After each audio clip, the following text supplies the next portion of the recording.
दक्षिण में एक ठाकुर जी का स्थान था, संपत कुमार भगवान, अभी भी है संपत कुमार भगवान। तो संपत कुमार भगवान जो थे, कोई मुगल शासन के समय पर कोई मुगल गया और मुगल जाकर के जैसे ही मंदिरों में जाते थे तोड़ फोड़ मचाने के लिए, तो मुगल जैसे ही वहां गया, संपत कुमार भगवान को मुगल की छोटी सी कन्या ने जैसे ही देखा, उसको लगा ये बहुत बढ़िया गुड्डा है, मेरे लिए ले चलो। राजा तो मुगल तो अपने समय में कुछ भी करते थे, और बेटी की प्रसन्नता के लिए संपत कुमार भगवान को मंदिर से निकाल करके वो दिल्ली ले आए, और बेटी अपने पास रखती, ये मेरा गुड्डा है, उसी को नहलाती खिलाती पिलाती, उसी के संग रहती। वो तो साक्षात ठाकुर जी हैं।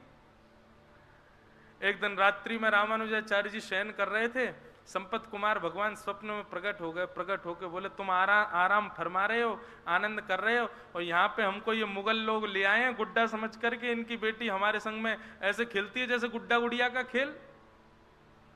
ठाकुर जी रामानुजाचार्य जी बोले, भगवान आज्ञा करो, क्या करें? बोले आज्ञा क्या करें, जल्दी आओ, हमको लेके जाओ यहां से। तो रामानुजाचार्य जी अपने हजारों शिष्यों के साथ दिल्ली आए, और दिल्ली में उस बादशाह के दरबार में जाकर के स्वामी श्री रामानुजाचार्य जी ने निवेदन किया, हमारे ठाकुर जी को तुम्हारी बेटी गुड्डा मान करके अपने संग ले आई है। हमारे ठाकुर जी हैं, वो कोई गुड्डा गुड़िया नहीं है, उनको हमको वापस कर दो। और जो मुगल राजा था वो कहने लगा, बोले कि मैं कैसे मानूं, वो तुम्हारे ठाकुर जी हैं। और भाई तुम लोगों के यहाँ तो ऐसा भाव है ना कि ठाकुर जी किसी से ज्यादा रीझ जाए तो उसके पास चले भी जाते हैं, खा भी लेते हैं, पी भी लेते हैं, आनंद करते हैं। यदि तुम्हारे ठाकुर जी हैं तो तुम यहीं खड़े खड़े बुला दो, वो अपने आप कमरे से निकल के आ जाएं। यदि वो आ जाएंगे तो तुम ले जाना, और यदि वो नहीं आए तो चुपचाप यहां से चले जाना। ठाकुर जी को वो जो भी हैं वो यहीं रहेंगे, मेरी बेटी खेलती है उनके साथ।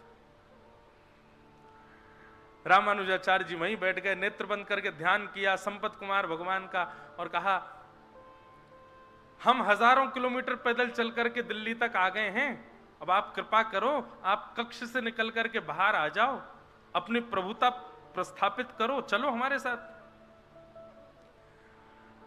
नेत्र बंद करके प्रार्थना की तो ठाकुर जी उनके चित्त में आकर के कहने लगे, बोले ये कलयुग है, और कलयुग में मैं अर्चक के अधीन होता हूं। अर्चक चाहेगा तो सोऊंगा, अर्चक चाहेगा तो उठूंगा, अर्चक खिलाएगा तो खाऊंगा, अर्चक नहलाएगा तो नहाऊंगा।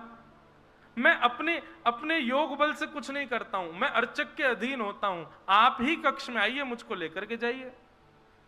और जब ठाकुर जी इतना प्रवचन सुनाने लगे तो रामानुजाचार्य जी को गुस्सा आ गया ठाकुर जी पे। बोले, हम इतने 1000 किलोमीटर पैदल चल के आ गए, वैसे आपको कुछ भी करना हो तो उसमें कोई विधान नहीं आपका है, बलि के यहाँ जाके 2 पग से 3 लोग नाप लेते हैं, खुद के मन में आ जाए तो कुछ भी करोगे, लेकिन हम कह रहे हैं तो अब आप यहाँ पे आकर के, मैं तो अर्चक के अधीन हूं, वो चाहेगा तो ही चलूंगा, वही चाहेगा तो ही करूंगा, बैठे रहो यहीं पे, हम जा रहे हैं वापस यहां से।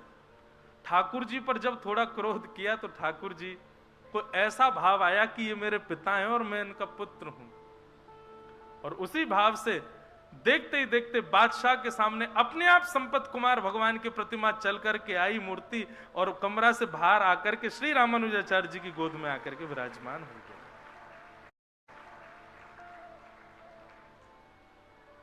रामानुजाचार्य जी ठाकुर जी को हृदय से लगाए, बादशाह भी नतमस्तक हो गया, और रामानुजाचार्य जी ठाकुर जी को लेकर के आए, पुनः मंदिर में स्थापित किया, उनका प्राण प्रतिष्ठा हुई। प्राण प्रतिष्ठा महोत्सव के बाद देखा तो वो राजा बादशाह जो था वो अपनी सेना और अपनी पुत्री के साथ द्वार पर खड़ा था। रामानुजाचार्य जी बोले, आप क्यों आए हैं? बोले, महाराज मेरे जीवन में मेरी सबसे बड़ी प्रसन्नता केवल मेरी बेटी की प्रसन्नता, और जब से आपके ठाकुर जी चले गए मेरी बेटी बहुत रोती है, आप कृपा करो भगवान, मेरी पुत्री को एक बार उनका दर्शन करा दो।